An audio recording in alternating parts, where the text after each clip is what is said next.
Welcome to Earth Roots Healing. Much love to you and yours. Today we have a pretty nice garden update video for you. Several things to share that we've been making some progress on. First thing is I'm watering these new He Shao Wu transplants.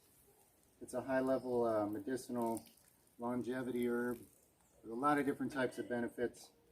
I have some mother plants over there in the ground, but I've been taking cuttings from them, putting them in different containers.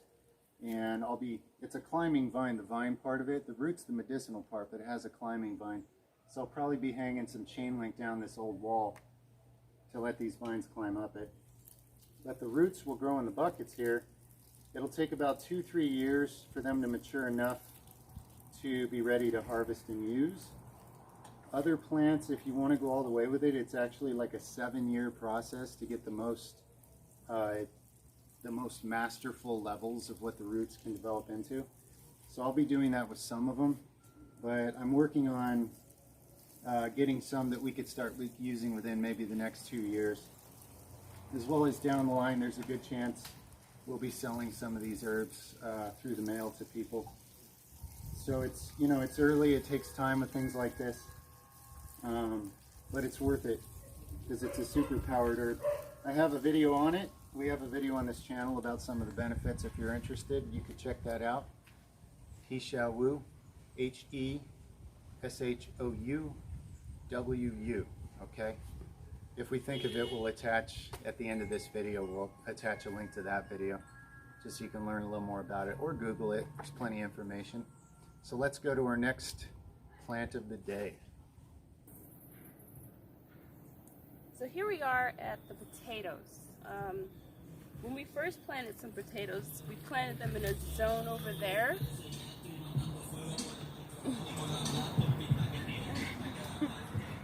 And I think they're growing, but it's hard to tell. But I found we had these little baby, I guess, potatoes that I thought, well, go ahead and just throw them in the dirt. So I just threw them in the dirt here, and they're sprouting. It could be the Viking or the regular, either one, but we have 2 zones of sprouts right here we'll keep an eye on, and I'm excited about. We all are excited about. Yeah. Also, we have our ginger. Our ginger root here is doing really good. We started that a long time ago, and it's just flourishing in here. It's a really cool looking shoots. I've never seen the shoots. In the past, we only got, what you can buy and store the root. I never saw what the shoots look like. I like it. Beautiful. Very cool. Okay. You want to go on to our next plant of the day? All right. Okay, so here's our garlic, our new garlic bed. Originally I planted some up in the corner of the property, but the ground there is like solid rocks, so the bulbs didn't have room to grow, so it didn't really work out. So this year, built it recently, filled it with really nice soft dirt. So now the garlic's going to do great. You can see we already have a lot of shoots coming up in these rows here. I separated them 4 to 5 inches, put a single clove every 4 to 5 inches square pretty much in this whole thing. That was only maybe 4 days ago, okay? The bulbs we had were already growing shoots. It was a really good batch. Just got it at the store. So I think probably just about all of it's gonna sprout. The reason we have garlic, not just for flavor, not just because I'm a garlic addict really, but it's a natural antibiotic. Our family doesn't take antibiotics from the doctor. If we're fighting something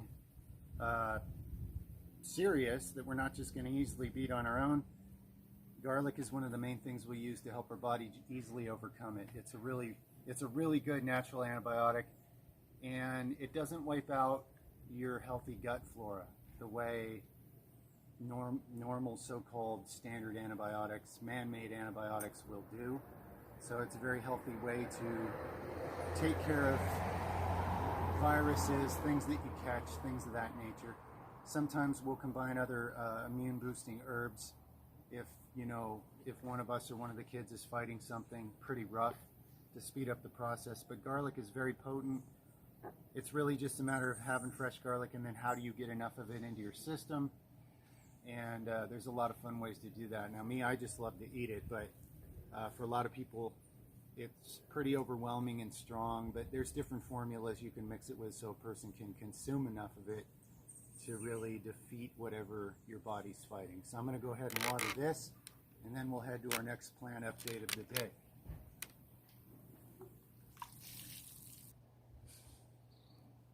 Here we are at our asparagus and broccoli garden zone. If you look closely here, you can see some asparagus sprouting up.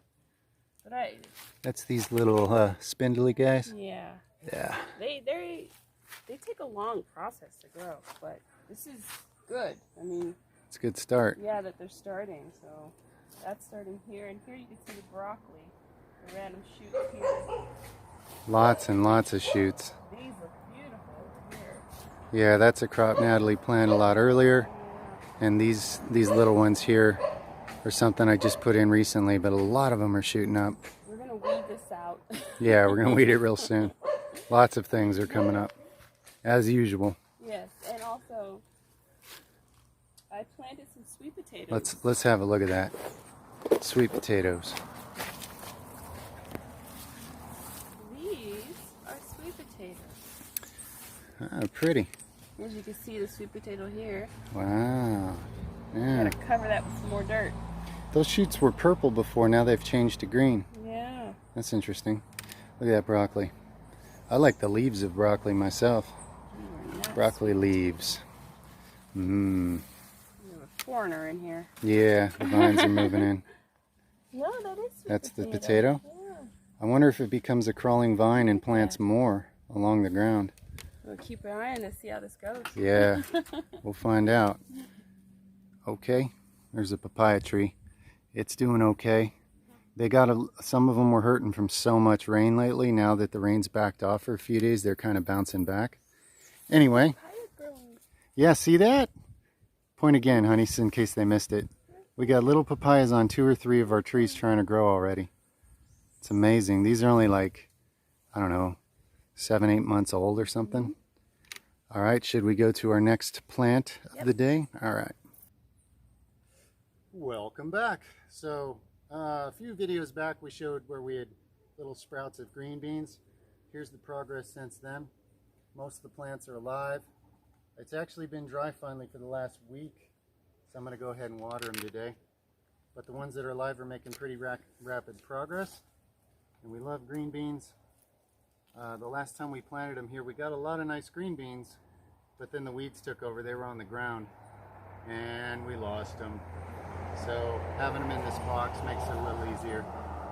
And over here, this box, I just want to share this, just ideas for people that garden and stuff.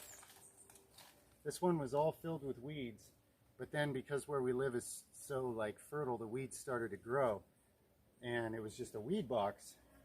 So what basically I'm prepping this for a future crop, whatever we end up putting in here. So I put cardboard down to suppress the weeds to kind of block them all, and then I started putting layers of leaves over that, and I've just been putting layer after layer of leaves because we have every kind of leaves around here falling all the time. So each day I just throw a little bit more leaves, and it's all rotting into like super mulch. So whatever we end up planting in this box is probably going to grow like crazy. So yeah, that's my little thought or tip on that. Next, I want to show you guys the avocado project that I've been talking about for a while now. Let's go see that. Hi, so here we are at our cherry tomatoes. I ended up killing the larger tomatoes, unfortunately. Why'd you do that, Natalie? It was an accident. It was an accident.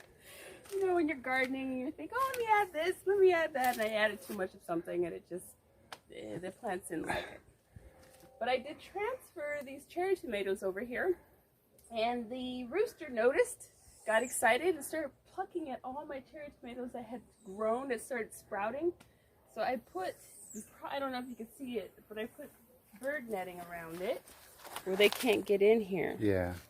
And that's kind of helping, but I got to improve that better because now my cherry tomatoes are really growing. They're starting to fill in now that they're in ground, I guess, so to speak. Better dirt, more dirt. Lots of room for the roots to spread out and grow. Yeah. So, yeah, I see lots of little new tomatoes coming in, a lot of them. This is awesome. Natalie's been trying to make tomatoes work for a while, and she hasn't given up. So we're finally getting there. Whoa. Iguanas. Iguana. Do you see him? Yes, he's right Oh, there. yeah, He's yeah. about to drop. He's wiggling in the tree. I don't know if you guys can make that out because he blends. You see him falling? He's just dropping down. Yeah. I had another one come out of a tree right next to me earlier today and come and look at me, and he was an oddball. All right. All right, on to the avocados. Yes. Okay, so a few gardening videos back, I was showing little sprouted avocados that we started from seeds, and talking about what I had learned was they'll grow best in above ground mounds. And I had these 2 mounds out here that we started right after we got here, just anything rottable, knowing that we would need compost or mulch for this and that. So I ended up throwing a lot of sticks from trimming the trees and things in these mounds, so they kind of became permanent fixtures. And I realized after learning about avocados, that'd be a great place to put a couple of them. We have 2 avocado trees back there behind some tall grass that are doing okay. But now these little ones, I went ahead and planted them here, and I want to see if I can get them to outgrow the ones we've had for almost a year. So what I did, because this fertile patch of rotting stuff was so good for growing things, you have giant grass and weeds and all these things that had overgrown it. So I pushed my way in there and I laid down a big piece of cardboard to kind of keep the weeds back for a while. And I got these old tin bucket circular things I have. The bottom's rotted out of them. Put some nice dirt in there for starter dirt, and took the little starter avocados out of their little containers and put them in there where they can get a really good start getting rapid growth. By the time their roots hit the cardboard will be rotten enough from all the moisture we have here that the roots will go right through it, and they'll get to all that rich mulch and compost and whatever you want to call it beneath there, and they should grow like crazy. So I'm going to go ahead and I guess I'll walk over here and show you in case you're having trouble spotting. And all this greenness. This one's literally grown since I put it in. It was about this big, and that was like a week ago. So it's already enjoying having a bigger area of soft, really good starter dirt that it's shooting its roots through. And like I say, the cardboard's rapidly rotting wet under there. They'll go right through that. The cardboard just gives it a temporary way to keep all the weeds and other things off. Give it time to get established and get going. While I was in here, I found another coconut tree growing, because one of the things I had thrown in here in this rot pile was like old coconut shells I was finding that I thought were too rotten, and some of them were viable, I guess. So now we have another coconut tree growing right here. So that makes 4 baby coconut trees on our property, all from giant mama tree right there. So now I know it's pretty easy to get new coconut trees going. Just kind of throw the old rotting coconuts, you know, in some nice dirt. Sometimes they take off. So right over here is the other avocado. That's mound number 2. It's hard to make out because it overgrew with weeds, but that's a big pile of rotten stuff. I used this piece of tin just to walk in there, and there was a huge taro plant that I didn't want competing with our avocado, so I laid that tin on it, and that just kind of suppresses that plant with heat. It doesn't let it get watered, it doesn't let it get sun, it'll kill it over the next few weeks. So it's not, because those plants, they overgrow, they get humongous. It'll try to take over this whole pile, and this pile is for our avocados. So anyway, I'm excited. I finally got to put our 2 little starter avocados in their permanent home. A little later, when they're fully established and in the ground, I'll probably pull the metal bucket off right up over the top. I used it to start some other small trees that way. After they get their roots through that starter dirt and get established better, I just pop it off later. But it gives them a really good start. It supports them while they're getting their roots worked into all this new dirt. Same deal, it's going to go through rotten cardboard, and then it's going to hit the real treasure, and it's going to explode with growth. That's my happy avocado update. Is that it for today, dear? I think so. All right, well then we just want to wish you an awesome day of love and healing and well-being. Peace to you, and thank you for the support, as always, from Earth Roots Healing. Thank you. Thanks for watching.